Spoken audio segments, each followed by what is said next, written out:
Assalamualaikum warahmatullahi wabarakatuh. Sugeng pepanggihan malih kalian Ibu Pravita Dani Swari ing semester kalih. Karena sudah memasuki semester 2, jadi kita harus semakin semangat belajar. Walaupun masih masa pandemi, tapi mudah-mudahan anak-anak selalu diberikan kesehatan sehingga bisa selalu mengikuti pembelajaran secara online. Oke, hari ini kita akan belajar bab pertama di semester 2, yaitu materi keguritan. Nah, keguritan itu kalau dalam bahasa Indonesia, keguritan itu disebut dengan puisi Jawa. Jadi puisi tapi dengan bahasa Jawa. Nah, itu disebut dengan keguritan. Nah, apa itu keguritan? Keguritan kuwi saka tembung gurit. Jadi kata dasarnya itu adalah gurit, itu yang artinya tulisan. Nah, jadi jelas ya keguritan itu berasal dari tulisan. Ya, kemudian keguritan kuwi wohing susastra kang basane cekak, mentes lan endah. Jadi sebuah karya sastra yang bahasanya itu cekak itu pendek, kemudian mentes itu berisi, bermakna dalam dan indah. Ya, kemudian tadi sudah Ibu jelaskan keguritan kui kalebu puisi Jawa modern. Jadi puisi Jawa tapi yang sudah modern. Nah, kui ora kaiket aturan kayak dene tembang. Kalau tembang itu kan ada guru gotro, guru wilangan, guru lagu. Tapi kalau keguritan itu bebas, mau buat berapa bait terserah, mau satu bait terdiri dari beberapa baris boleh. Seperti puisi, ya. Jadi puisi dalam bahasa Jawa itu disebut keguritan. Kita selanjutnya menuju ke titian utawa ciri-ciri keguritan. Opo wae ciri-cirine keguritan? Wonten sekawan, nggih ada 4 ciri-ciri keguritan. Nomor setunggal kuwi cekak. Cekak itu artinya pendek, ora awujud ukara sing gladrah. Jadi bukan termasuk kata-kata yang banyak sekali bukan, tapi pendek ya. Jadi misalnya aku anake bapakku. Nah, cukup itu aja, enggak aku anake bapakku lahir dino Rebo apa. Nah, itu kan panjang banget kayak cerita. Nah, karena ini puisi dalam bahasa Jawa, jadi bahasanya itu cekak atau pendek saja. Kemudian nomor 2 itu mentes.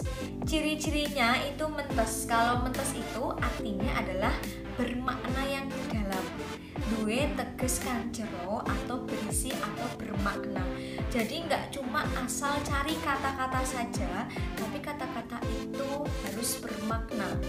Nah, biasanya menggunakan nanti bahasanya menggunakan persajakan atau kiasan, nanti Ibu jelaskan ya. Kemudian yang ketiga, ciri-ciri utawa titiane keguritan yaiku endah, tembung-tembungnya endah. Kata-katanya itu indah. Nah, itu ngemu 3 purwakanthi swara, purwakanthi sastra, lan purwakanthi lumaksita. Apa itu artinya? Nanti juga Ibu jelaskan. Kemudian ciri-ciri utawa titian nomor sekawan kuwi tembung pilihan. Jadi tembung-tembungnya atau kata-kata yang dipakai dalam keguritan itu kata-kata pilihan, tidak boleh sembarang kata dipakai, apalagi kata-kata yang kotor itu tidak boleh. Nah, selanjutnya kita menuju ke bagian-bagian keguritan. Nah, sudah muncul nggih? Ini di layar sini, ini Ibu sudah berikan contoh sebuah keguritan, kuwi judule kerja bakti. Kalau kerja bakti bahasa Indonesia sama ya, kerja bakti ya. Utawa tembung liyane gotong royong. Nah, itu sama. Nah, kita akan mempelajari bagian-bagian keguritan. Ini sangat penting, kalian harus memperhatikan di bagian ini anak-anak. Yang pertama kita menuju ke kerja baktinya. Nah, itu disebut bagian irah-irahan atau judul. Judulnya itu kerja bakti. Nah, judul kuwi basa Jawane irah-irahan. Oke. Terus salajengipun tumuju ing gotro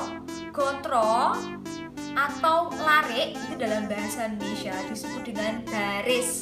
Berarti nek gotro siji berarti baris nomor 1. Gotro sepisan sama gotro siji dan gotro sepisan itu sama, artinya baris pertama. Berarti nek baris kedua gotro kaping kalih, terus gotro kaping 3, gotro kaping sekawan dan seterusnya. Contohnya itu gotro kaping sepisan, gotro sepisan atau gotro nomor siji dino iki para siswa putra lan putri. Nah itu baris pertama atau gotro sepisan. Terus ono sing nyapu lan ono sing ngresiki. Nah itu gotro kaping kalih atau baris kedua dan seterusnya. Terus kalau gotro terakhir itu yang ada, gotro terakhir itu gotro pungkasan, disebut gotro pungkasan dalam bahasa Jawa. Nah itu yang bacanya menowo kelas resik lan padang. Yang paling terakhir itu ya di layar sudah ada ya anak-anak. Nah itu gotro pungkasan atau baris terakhir. Kemudian kita ke istilah podo.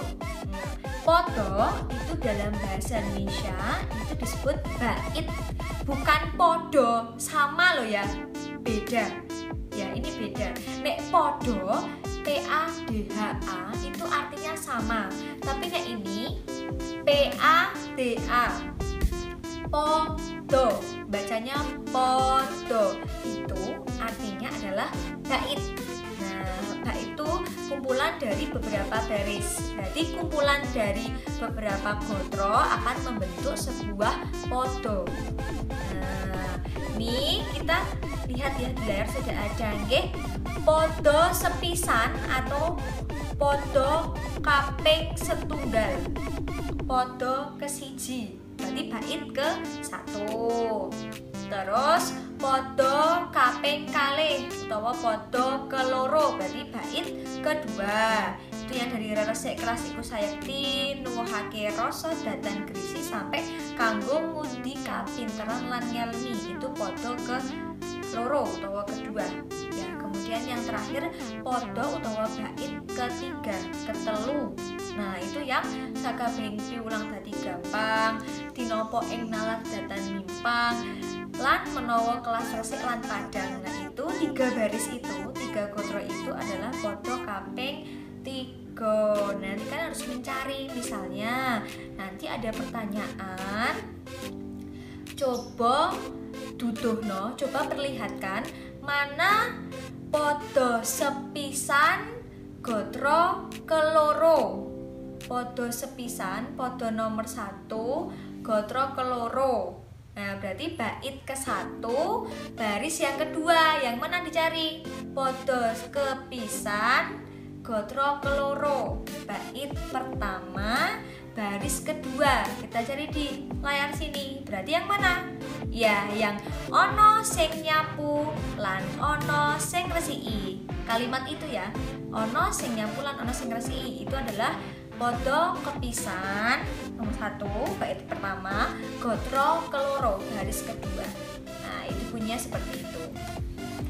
Nah salajengipun tumuju ing 3. Nah menika wonten jenising purwakanthi atau perulangan. Jadi tadi Ibu sudah menjelaskan bahwa ciri-ciri dari geguritan niku wonten bahasane endah. Nah yang membuat endah itu adalah disisipi atau diberikan purwakanthi.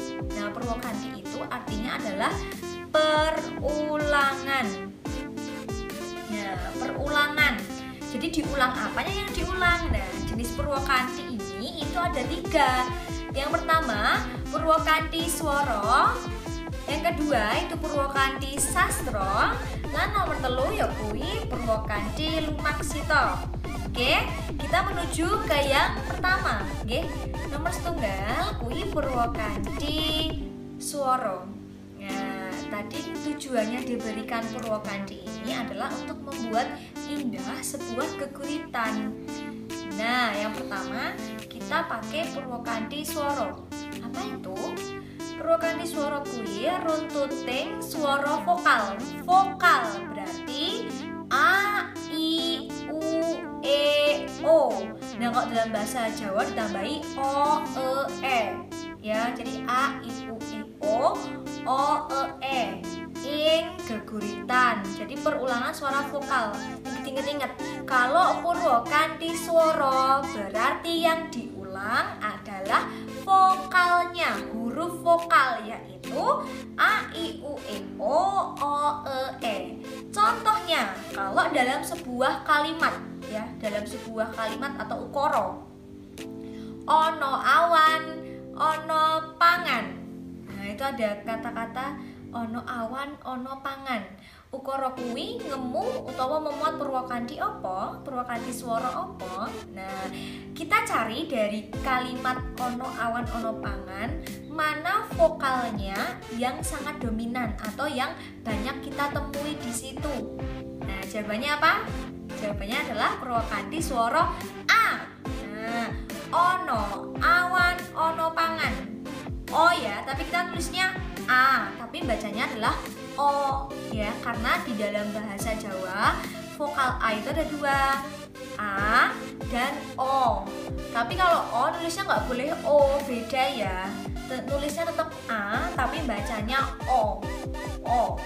Ono awan, ono pangan. Nah, ini yang dominan adalah purwakanthi swara a. Berarti ditakoni, ukara kuwi mau ngemu purwakanthi apa? Kalimat tadi mengandung purwakanthi apa? Jawabannya adalah purwakanthi swara a. Gitu. Terus contoh liyane kuwi dino iki nih, di sini Ibu kasih satu bait ya. Satu bait di sini. Dino iki para siswa putra lan putri, ana sing nyapu lan ana sing ngresiki, kaca jendela lan lemari, serbet sapu datan keri. Nah, ada lagi minangka piranti kanggo kerja bakti. Nah, itu dalam satu bait atau satu podo. Kalau tadi kan hanya satu kalimat saja, itu yang dominan adalah swara a yang ono awan ono pangan tadi. Nah, kalau soalnya nanti itu beritanya dalam bentuk satu bait yang seperti di layar ini, terus kalian disuruh nyari purwakanthi swaranya apa. Cara mencarinya adalah dicari vokal yang paling belakang atau akhir kalimat. Nah, misalnya ya, dino iki para siswa putra lan putri, berarti terakhirnya i. Ono sing nyapu lan ono sing ngresiki, i. Kaca jendela lan lemari, i. Serbet sapu datan keri, i juga. Minangka piranti kanggo kerja bakti, i. Berarti dari 1, 2, 3, 4, 5 baris ini tadi dalam satu bait, semua itu kan belakangnya diakhiri dengan vokal i. Berarti purwakanthi swarane yaiku purwakanthi swara i. Begitu. Paham ya anak-anak? Nggih, salajengipun. Kalau misalkan kita menemukan contoh lain, ya, dalam satu bait tadi kan contohnya i semua. Nah, sekarang tak kasih contoh yang lainnya. Nah, contohnya ini sudah ada di layar. Ini satu bait geguritan. Bacanya sakabehing piwulang dadi gampang, tinompo ing nalar datan limpang, menawa kelas resik lan padang. Loh, belakangnya kok ang-ang-anggu. Nah, berarti purwakanthi swarane apa? Nah, karena belakangnya itu gampang, limpang, padang, berarti kan ang-ang-ang. Kok belakangnya g? Nah, kita cari suku kata terakhir, ang-ang-ang. Dari a n g itu, ang itu kita ambil yang vokalnya saja. Vokal itu a, i, u, e, o, e tadi. A, i, u, e, o, e.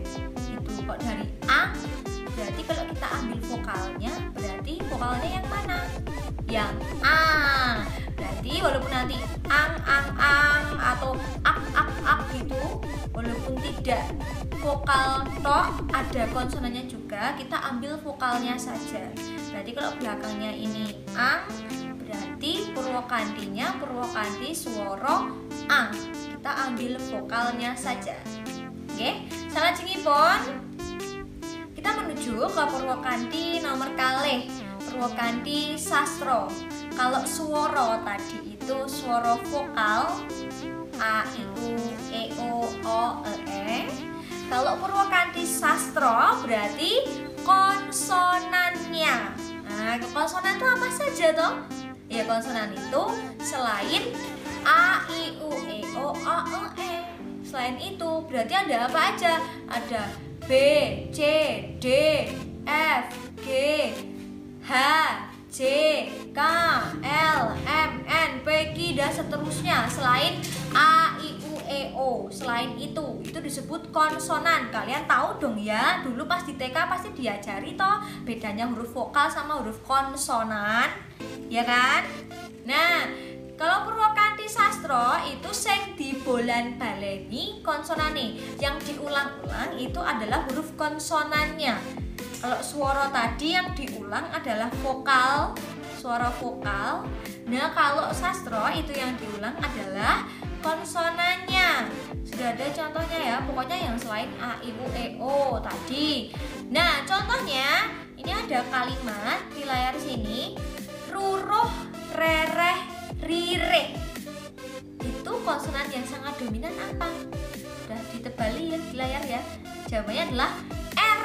Berarti nek ruruh, rereh, rire itu mengandung Purwokanthi Sastra R. Artinya ada berapa? Ada banyak kan itu. Nah, besok gampangannya kalau kalian mendapat soal itu misalnya ukara ing dhuwur nemu atau memuat Purwokanthi Sastra apa, disuruh mencari Purwokanthi Sastranya apa, kalian cari konsonan mana yang paling banyak keluar dalam sebuah kalimat itu. Hitung konsonannya ada berapa gitu ya. Contoh lainnya, bibit, bobot, bebet. Bibit, bobot, bebet sudah jelas Purwokanthi Sastrane B, karena konsonan B yang paling banyak muncul. Oke, selanjutnya kita menuju ke Purwokanthi Lumaksita ya. Kalau yang swara tadi kan vokal, sastra tadi konsonan. Nah, kalau Purwokanthi Lumaksita itu yang diulang-ulang adalah kata, tembung sing dibolan-baleni saklebeting geguritan atau perulangan kata. Katanya yang diulang. Contohnya, ini ada geguritan satu bait. Rino kelawan wengi, aku tansah memuji. Memuji marang ngarsaning Gusti. Kalian cari coba, mana kata yang diulang, mana kata yang sama. Iya, betul. Memuji, kan sudah jelas yaitu aku tansah memuji. Memuji marang ngarsaning Gusti. Berarti kalau ditanya saka geguritan ing dhuwur, dari geguritan di atas, Purwokanthi Lumaksitane yaiku titik-titik, berarti jawabane Purwokanthi Lumaksita memuji. Disebutkan katanya, kata yang diulang. Begitu nggih? Itu tadi 3 Purwokanthi yang kalian harus tahu. Setelah ini silakan dicatat di buku tulis masing-masing, dipelajari dengan sebaik mungkin. Kita ketemu di pertemuan selanjutnya. Matur nuwun, menawi wonten pitakenan saged nyerat ing kolom komentar ing ngandhap menika. Aja lali di-like, di-subscribe lan di-share nggih. Cekap semanten saged ugi follow Instagram Ibu @pravitadenis. Cekap semanten, matur nuwun. Wassalamualaikum warahmatullahi